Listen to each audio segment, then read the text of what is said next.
Rahul Gandhi is a nervous man और वो एक ऐसे स्टूडेंट की तरह है जो अपने टीचर को इम्प्रेस करने की कोशिश बहुत करता है, लेकिन कोशिश तो करता है बट दिखाने के लिए ये कोशिश करता रहता है कि भाई साहब आई एम इंटेलिजेंट पर्सन अपने टीचर को, बट हकीकत में एक बुद्धू बालक की तरह बिहेव करता है। दूसरा फ्रंट हमारा बच्चा क्या नाजायज़ औलाद पाकिस्तान है, और जो आधा फ्रंट बचा हुआ है ना, वो आधा फ्रंट पता है कौन है?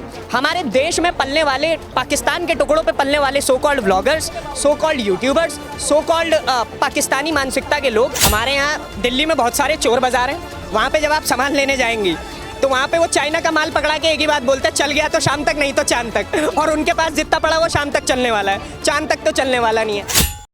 सर, राहुल गांधी का नया वाला बयान सुना होगा आपने, नरेंद्र सरेंडर, उसे कैसे देखने लायक राहुल गांधी के बयानों में आपको लगता है कुछ देखने लायक है?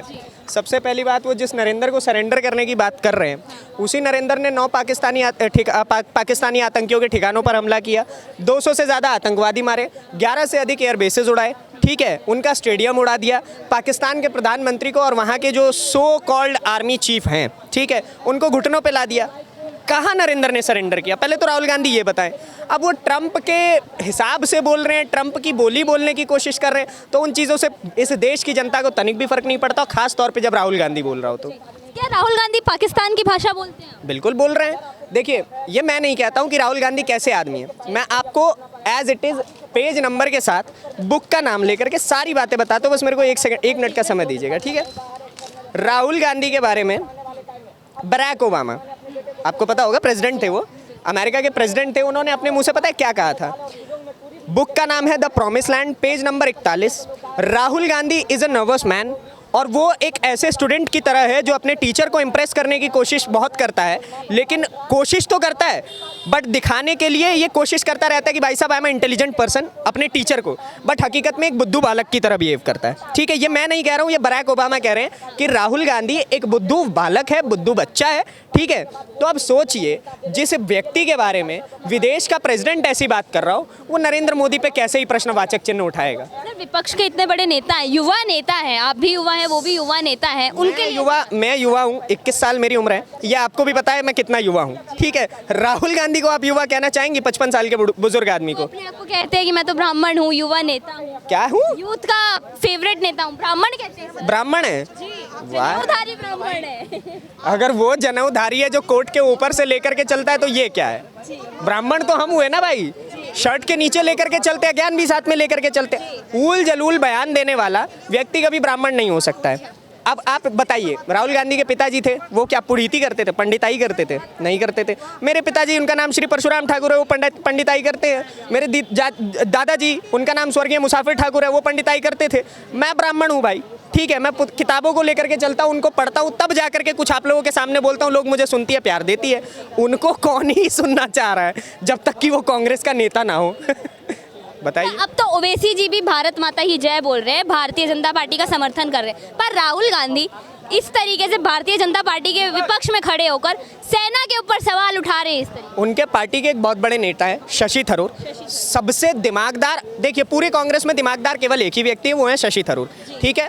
उस व्यक्ति की अंग्रेजी इतनी अच्छी है कि जब वो डोनाल्ड ट्रंप के बगल में बैठता है ना, तो उसको भी कन्वर्टर लेकर के बगल में बैठना पड़ता है कि ये क्या अगला शब्द बोलने वाला है, क्योंकि उनकी अंग्रेजी इतनी बेहतरीन है।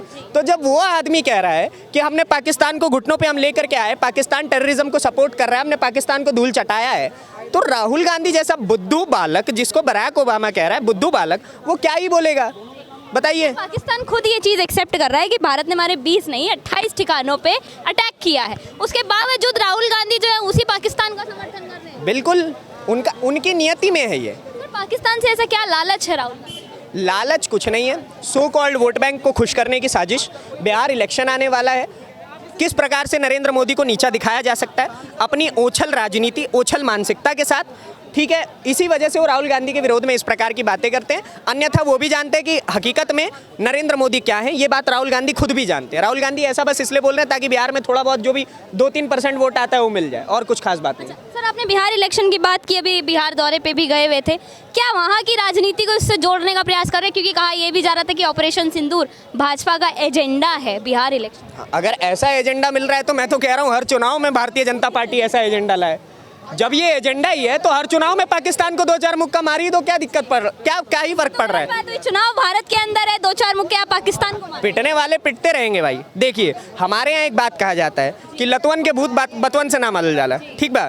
तो वही बात है कि जब लातों का भूत है पाकिस्तान तो उसको तो कूचेंगे ही ना। भाई कहीं मैं एक जवाब दूं, पाकिस्तान जाके थोड़ी मारना, जो इधर पाकिस्तान के कुत्ते के बच्चे पिल्ले पड़ रहे हैं उन्हीं को मार दो ना। बात तो एक है। दोनों तरीके से मारेंगे, अंदर वालों को बाहर वालों को भी मार देंगे।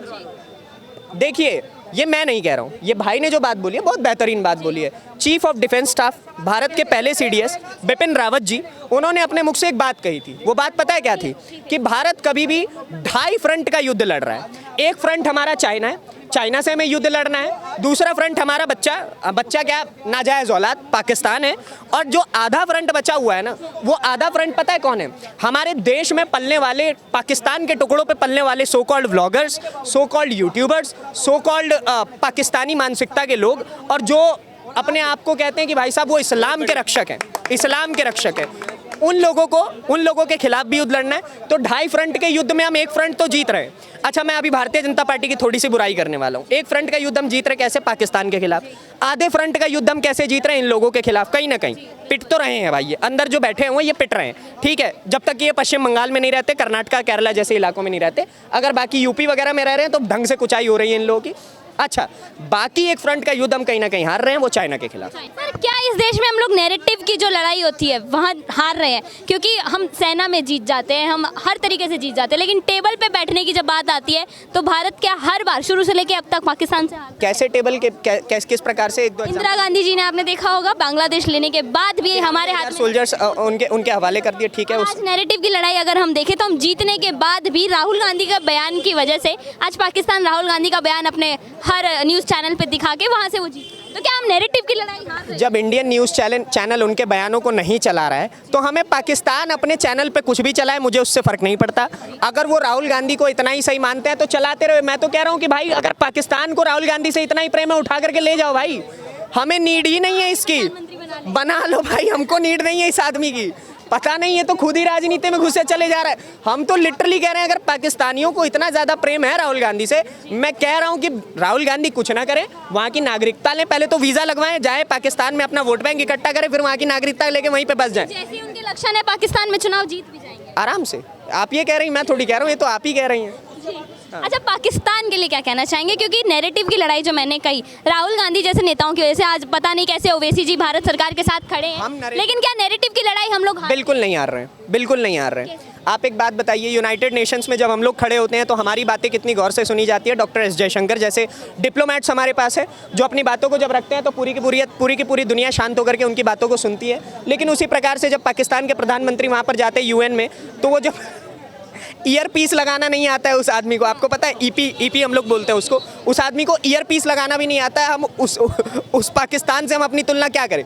दूसरी चीज़, अमेरिका आज हमारी बात सुनता है, चाहे उस पर काम करे ना करे, दैट्स अ डिफरेंट थिंग, लेकिन बात सुनता है। पहले वो भी नहीं सुनी जाती थी। रशिया हमारे साथ खड़ा हुआ है। इजराइल तो क्लियर कहता है कि अगर तुम पाकिस्तान को पीटने जा रहे हो तो 4 बम मैं अपनी तरफ से भिजवा दे रहा हूँ। अफगानिस्तान हमारे साथ खड़ा हो। तो वर्ल्ड वाइड अगर हम देखें तो कहीं ना कहीं हम नैरेटिव का वॉर बहुत आसानी से जीत रहे हैं। बहुत अच्छे अच्छे देशों में हमारे परिपक्व नेता हैं, डिप्लोमेट्स हैं अलग अलग जगह पर, और वो अपने हिस्से का सारा बेहतरीन काम कर रहे हैं जो होना चाहिए। एक तरफ राहुल गांधी जी हैं, भारत में रह के भारत की बुराई करते हैं, वहीं दूसरी तरफ शाहिद अफरीदी जी, वहाँ के क्रिकेटर, उनका एक बयान कल परसों में सामने आया। कहते हैं कि भारत तो हमारी तुलना में 10 सदी पीछे है, क्रिकेट में, हर चीज़ में, आर्मी में, डिफेंस में, हर चीज़ में भारत हमसे पीछे है। तो ये कौन सा नशा करके बैठे हैं? ये आप देखिए, ये पता है क्या है, ये कुछ ऐसा नशा है, मुझे भी नहीं पता। ये अफीम चाट के बैठे हुए सारे के सारे। पहली बात तो भाई ये कह रहे हैं पाकिस्तान से भारत 10 सदी पीछे है।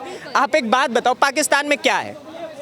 जब वहाँ के आपने देखी वो वाली वीडियोस आप देखती है जिसमें वो फ़ोन लेकर के आता है, भाईजान ये ज़रा बताइए आपको किस मुल्क का लग रहा है? तो वो कहता है भाईजान ये तो कोई राशिया लग रहा है। ऐसे करके वो लोग बात करते हैं। फिर वो कहते हैं नहीं जी ये तो इंडिया। तो जब वो लोग खुद मान रहे हैं कि इंडिया उससे, आप एक बात बताइए, पाकिस्तान में शहर कितने हैं? कराची के अलावा, लाहौर के अलावा बचा क्या है उनके पास? कराची और लाहौर के अलावा 4 स्टेट्स वाला देश है पाकिस्तान, 4 राज्य है कुल मिला करके, उसमें 2 शहर है मात्र उनके पास। आधे से ज़्यादा रीजन बलूचिस्तान कोई और मांग रहा है। इधर से हम लोग JNK लेने की तैयारी में है, पाकिस्तान ऑक्यूपाइड कश्मीर लेने की तैयारी में। तो बचेगा पाकिस्तान कितना? इतना। अब उसमें भी वो लोग कह रहे हैं कि वो लोग हम लोग उनसे 10 सदी पीछे हैं। आप एक बात बताइए किस चीज़ में शायद पीछे हैं? सही में 10 सदी पीछे होंगे, उनके आर्मी जनरल इतने मेडल्स लेके घूमते हैं सर। हाँ 3 युद्ध लड़ रहे हैं, तीनों हारे हैं, तीनों के तीनों में हारने के बाद भी मेडल्स लटका करके घूम रहे हैं। पता नहीं ये कौन सा मेडल है ये। देखिए वहाँ पे बस एक चीज़ है, लोहा कूड़े की दुकान पे आसानी से मिल जा रहा है, उसकी रंगाई पुताई करके वहाँ का मेजर जनरल अपनी छाती पे चिपका ले रहा है, कह रहे हैं जी हम तो युद्ध जीत गए हैं। कौन सा युद्ध जीते हो भाई? 99 2000 हमने तुम्हें हराया, 71 हमने तुम्हें हराया, 65 हमने तुम्हें हराया, 47 हमने तुम्हें हराया, चारों बार ढंग से पिट के गए हो। उसके बाद कह रहे हो जी पाकिस्तान इंडिया हमारे सामने क्या है? आप ही बता दो। 4 युद्ध हुए, चारों में पिटे, चारों में भूत उतारा, चारों में भूत झाड़ दिया, कह रहे जी हम एनडीए से आ गए हैं, एनडीए से आ गए हैं। बताओ मतलब इस तरीके से आप ना बोले, क्योंकि आपने देखा होगा अभी एक उन्होंने पेंटिंग भी गिफ्ट की अपने आर्मी जनरल को, जो चीन की थी, आपने देखी होगी। उस पे क्या कहेंगे? देखिए हमारे यहाँ दिल्ली में बहुत सारे चोर बाजार हैं, वहाँ पे जब आप सामान लेने जाएंगी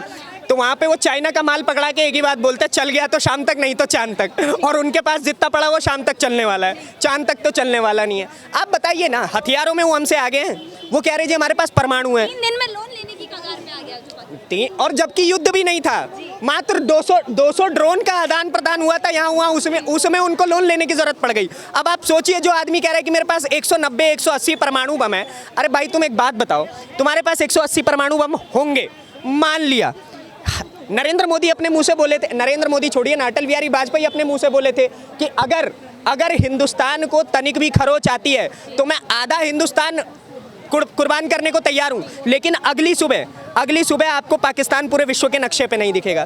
तो जो अटल बिहारी वाजपेयी शांत प्रकार के व्यक्ति, जब वो इस प्रकार की बात कर सकते हैं, तो सोचिए नरेंद्र मोदी कैसा आदमी है। ये आप भी जानती हैं, मैं भी जानता हूँ कितना एग्रेसिव नेचर है उनका।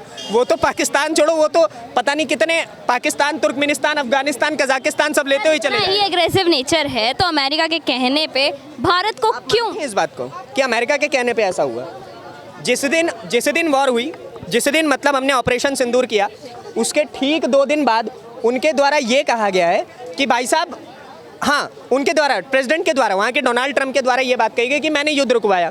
और जब उन्होंने ये बात कही उससे ठीक 24 घंटे पहले वहाँ के जो वाइस प्रेसिडेंट है उसने एक प्रेस कॉन्फ्रेंस में कही कि हमारा इस युद्ध से कोई लेना देना ही नहीं है, हमें कोई फ़र्क ही नहीं पड़ता है। तो जब वहाँ के वाइस प्रेसिडेंट ये बात कह रहे हैं कि हमें कोई फ़र्क नहीं पड़ता, तो मैं प्रेसिडेंट की बात क्यों मानूं, और वो भी एक ऐसे प्रेसिडेंट की जिसके देश के नागरिक उसको रकून कहते हो और जिसका खुद का साथी एलोन मस्क अब उसका हाथ छोड़ चुका हो। Who cares about him?